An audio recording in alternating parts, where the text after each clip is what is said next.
What's up, people? You're watching BRUDDC Entertainment or BRUDDC 2 on YouTube. I've got a very special guest in the house today. Goes by the name of Lizzie Longlegs. This lady is a superstar on TikTok, and I'm glad to have her with us today. How are you today, Lizzie? Well, not too bad, although I superstar on TikTok, not so much now because I've been banned on TikTok. So, okay. So, Lizzie, what's going on with you on TikTok at the minute then? Why can't we find you? So they basically banned my account on TikTok, and I think it was literally due to joining in the Creator Fund. So I joined the Creator Fund about 2 weeks ago, everything was fine on the app. I've literally been keeping and making sure I'm complying with their like guidelines and things like that because I've been banned once in the past, but I managed to get the account back. But this time, they said it was just due to having a link tree in my bio. But the thing is, that's not been a problem before, and I've had the link tree on there for a good sort of year and a half, easy. Uh, So basically, a few days ago, they banned me on TikTok, permanently banned me. There was no prior warning to this. I hadn't basically broken any of the guidelines on there previously, and I just literally just they didn't give me any reason at the time. that's crazy. And you had 750,000 followers on TikTok, and they've just banned you without like. Did they even give you? Did they even give you like a courtesy call, like they would like if you was like a, I don't know. And they didn't give me any kind of like chance to rectify anything that they felt was a problem. I just literally went onto my account and got kicked out. And I tried appealing it, and I've had other people on the app try to appeal it. Many people have written in on my behalf saying how much they miss me. I put 3 years of my life into this page. Like, it's proper messed me up mentally that they've just taken it away. Yeah, I mean, I was just going to ask that, like, how much time you put into it to obviously build up a following of 750,000. I mean, I'll be fuming. Well, literally, it's everything. It was all the things that I was able to, I was got to the point of monetizing myself through the page, being able to work with brands, like all the opportunities. I've done stories, like with Channel 4, different other media outlets and stuff, which has all come and all been positive from this site. But what they tried to put it down to was saying that because I had a link tree, which obviously then drew traction to other pages, which had been on there for over a year, that was the reason that they basically got rid of my page. But I don't think that was the reason, because I tried to join the Creator Fund about a couple of weeks ago, in which case obviously the Creator Fund allows them to obviously pay you for your video content creating, basically. But at the moment, I'm not really bringing anything to the platform in means of what I'm making money wise for them.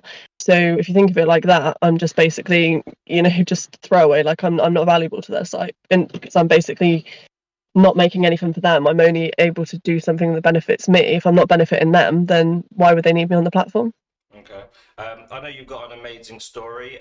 We'll get as much as we we'll get as much of it as we can out today. But I'm obviously looking for moving forward now. You've just launched your YouTube channel at the minute. It's going very well at the minute. Just tell us a little bit about what we can expect to see on your YouTube channel coming forward.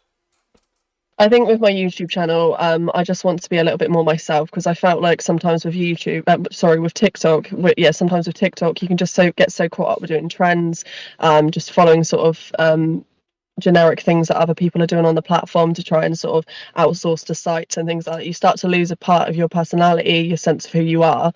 So I think with YouTube, I just want to massively bring back who I am and be able to relate with people on a level that's me. Like, I'm a real person, I'm a mum, I have my ups and downs, I have, my insecurities, I have, normal stuff and not in my life and my own experiences and things that I've gone through, which other people can relate to, which I was not showing as much through that platform. I feel like this could be a positive to something much better. Okay. And for people that don't know at the minute, Lizzie is, I believe you're 6'3" or 6'4". What is it? Sorry.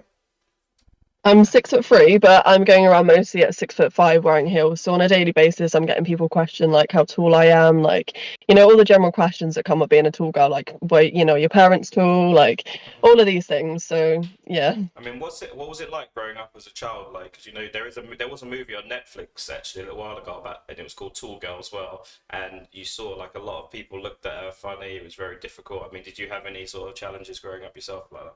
Yeah, like what growing up being tall was like difficult. Like, I was always sort of, judged for my height. I always felt like one of the guys rather than one of the girls. It wasn't cute seeing petite, and I was insecure. And do you know what the really hard thing is? It's like doing the TikTok, which I did, and to go back to doing TikTok. Obviously, it gave me a sense of feeling like I was included. It kind of gave me that validation in my life where I felt like I was important, like somebody that mattered, and obviously people looked up to me and I was inspirational, and it made me feel good about myself to obviously be able to help other people feel good in themselves, so just to have that stripped from me. But I think learning from everything that I've already gone through, I want to use everything that I've already learned up until this point to realize that it's not in numbers that made me established, it's in who I am, and that will always come regardless of how many numbers you've got. Like, those people will still look up to you, and you just got to be authentically yourself for people to still want to continue to look for you and look up to you and to follow your journey. Be yourself. That's your selling point. It's not trying to be someone else or trying to live your life by numbers. That's so underrated what you say just there, because it's like everyone at the minute is trying to get famous, trying to do this, trying to do that, and they 9 times out of 10 they're trying to like follow someone else's footprints, and Mm-hmm. and it's like there can only ever be one BRUDDC or one Lizzie Longlegs, like, so that is unique. So if you're Yeah. just yourself, like, no one else can ever find that person. So that's such an underrated thing to say. People just think they have to be someone else, put on alter egos, hide behind the trends and stuff. But it's, what do you think? Yeah, 100%. I'm going to be totally honest. When I first started TikTok, I mean, the validation thing and the ego side of things was a massive sort of like push point for me, because I felt like, oh wow, this is amazing.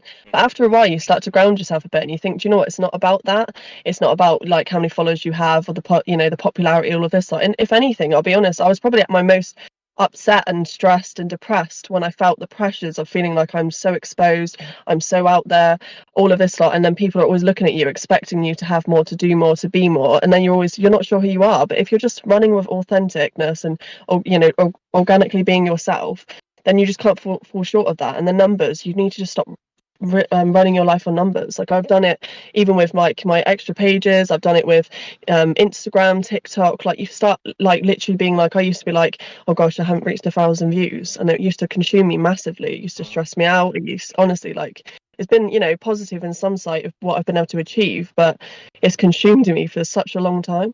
And a lot of people, that's so underrated as well. I mean, a lot of people don't realize what it's like, the stress. Once you make a video, it trends. I know you've got some videos with like extremely like big amounts of views and stuff. Like, I mean, how does it feel like when you get one video that maybe it's got like 500,000 views, and then one video that's like not got any views and stuff? Does that sort of play on your mind? Is it like, Yeah, do you know what the thing is? I think many people can relate to this as well. Is it almost makes you feel like, oh gosh, what's different? Is there something different with me? Is there something wrong with me? Do people not like me anymore? Like, all of these things, you start judging yourself, and you start thinking it's a reflection of you, which is just such a negative mindset to have. And I know that many of us feel it, because I've spoken to people that feel this. Like, if you lose views, you start to feel like it's a reflection of you, and then you start to feel less of yourself for everything you've built up. So, as you can appreciate, me losing my page, I'm just like, I was in tears, like in tears about it, like everything that I've built, everybody I've connected with.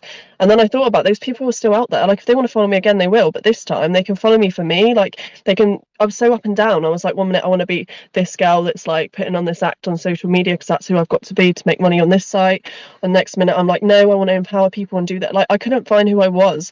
And maybe this will give me a chance to ground myself and reestablish myself and just be myself from the beginning. I'll be doing a disjustice. Obviously, you mentioned before that you've had an OnlyFans page as well. Tell me a little bit about what you do, and what your obviously objectives are and aims and goals in terms of your OnlyFans. So obviously I've got OnlyFans, but at the beginning I first established doing OnlyFans as non-explicit, and then I obviously went on to do explicit, and then I've been in a bit of back and forth with myself about actually what I want to do, what the long term is.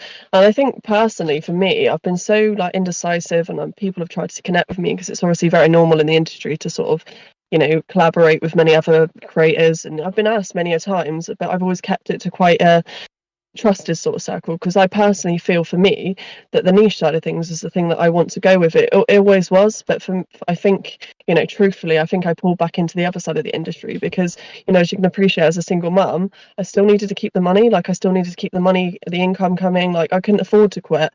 But sometimes I think maybe just going back in with my own sort of beliefs, my own boundaries, and my own morals will pay off in the end, because at the end of the day, sometimes we do struggle to get to where we need to be. Definitely, and it's something that a lot of people are being very negative at the minute towards women that do OnlyFans and stuff, and it's like 9 times out of 10, um, most of them wouldn't. Most women wouldn't go into OnlyFans if they had the means to not go to do without it, sort of thing. But to provide for their families, to give their families a different lifestyle. It's actually a very Mhm. brave. I think it's very brave, and it's like you're saying basically, I'm putting my children first. I'm going to do whatever I have to do to pay the bills, yeah, and that can't be faulted, And for women in them situations, I've known loads of women that are in desperate situations and they've gone to it, Mhm. and then like there's women that go to it and like they don't make money and end up doing the wrong thing. So I know a big thing that you do at the minute as well is obviously you've said that you've put a package together to obviously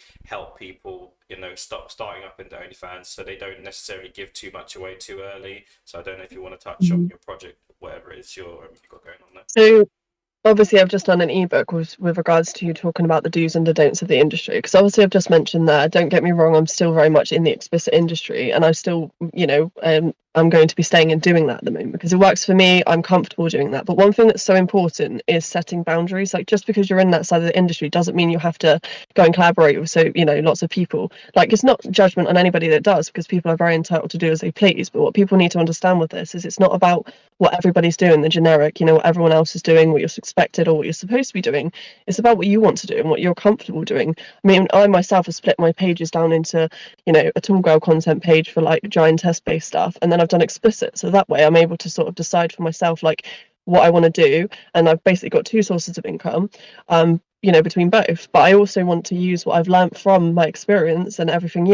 I was a top 1% creator in the first year, and as a top 3% creator in the first 8 months without doing any explicit content whatsoever. So I think some of those things I've learned from my experiences, from even my growth on TikTok, like I got 500,000 followers in 3 weeks from a viral video. You can have such fast-paced growth sometimes, and I think that experience is just so relevant to so many other people who are starting their journeys, considering their journeys. There's just so many things you've got to think about first. Okay. So the ebook, how would if someone wanted to purchase it, how would they purchase it? I mean, if you give me a link or anything you've got, I'll obviously attach it to the video. So if anyone's watching this and they Yeah, want, I'll be able to direct link the link, but I will have a website developed sort of in the coming weeks, which obviously they'll be able to purchase anything of anything that I'll be selling through that. Mhm. Okay, so that'll be good. So obviously, guys, the link will be updated for you. You're on YouTube at the minute. Just to touch on a little bit about what we're going to expect to see from YouTube again, because I know obviously that like you're more interested in being yourself now. So you want people to obviously come in, relate to you, people that relate to you, not obviously people that are coming in, to maybe just see some more sort of explicit sort of content. They're going to be surprised to see there's going to be more the real Lizzie, which is I think is quite a good thing. Yeah, so I think with my YouTube, I just want to be more like myself. I just want to be more authentic. I just want to be a bit more day in the life of. I want to be a bit more like, just bits and bobs as a tall girl, like how the things I experience in my life, which obviously will be very relatable to lots of women that are obviously tall as well, normalizing in relationships, like you go out and wear those heels, but also just talking about bits day to day, just talking about different subjects, different things that are relevant, things that are my own experiences of things that I've been through and things that we can all relate to. Because I think as women as well, it's far more influential to look at somebody that's actually real and it's grounded and it's actually can relate to you on things instead of looking at someone and thinking, oh well, they seem like they're a cut above the rest and their life's getting perfect. And that's one thing I've left out of my socials up until this point. Like these last few months have been like hell, like they've literally been hell, but I've kept that personal side of it because I've seen platforms like TikTok absolutely destroy people when they get too personal with themselves. But with that in mind, I'll obviously still be mindful about what I share, but I'm still going to share parts of my life that are going to be relatable to other people because I want to help other people realize that through times of hardship they can get to the other side of it. Yeah, I mean, I think I would. Oh, sorry, I was alluding to that. A lot of people see you on TikTok. See this very confident, tall, beautiful woman, and they might think that everything's going good for you. This is like the life that they want. But I mean, the pressure that you're talking about. That would you like to talk about the pressure a little bit? What they can expect, even if they start going into this? But yeah, so obviously when people see you on social media, it can be really, I mean, we're all guilty of it. If we see someone on social media and they portray their look, everyone does it in some ways, we've got to be honest. People, will take a photo of a corner of their house where it just looks like gleaming because they don't want to show. And that's the same with anything, whether it be like filtered pictures or people just posting parts of their life because they don't want to show the real side of it. but the things that we all like to relate to, or the things that we like to engage with, are people that show the real side of it. And I've started to be a bit more like that on Instagram, where I've just showed imperfections, flaws, you know, no filters, no, I'm barely wearing any makeup today, but you know, Wow, you look stuff like beautiful. that. No makeup. Jesus, I wouldn't. Jesus, wow.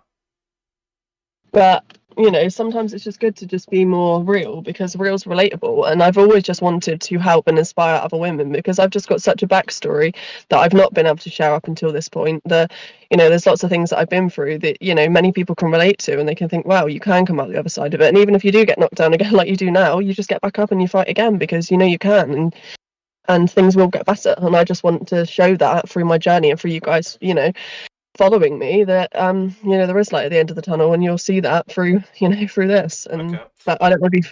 Okay, so this is obviously going to be part one of this interview, guys. We're going to be a much more exclusive one that we'll do on Lizzie Longlegs' YouTube channel. Make sure you guys go over if you want to find Lizzie Longlegs on YouTube. Some amazing content coming from her, daily vlogs, Tall Girl Diaries. Anything else they can expect? And obviously as well, guys, her OnlyFans link will be posted up as well. So she does a lot of self-help for women that are just getting in the industry, and they want to know, like, you know, they want to know some really good information before they start doing it, so they can come straight over to Lizzie's accounts and have a look at it. But Lizzie Longlegs, thank you very much, and we will definitely see you soon for a full interview. Yeah, Thank you. yeah, definitely.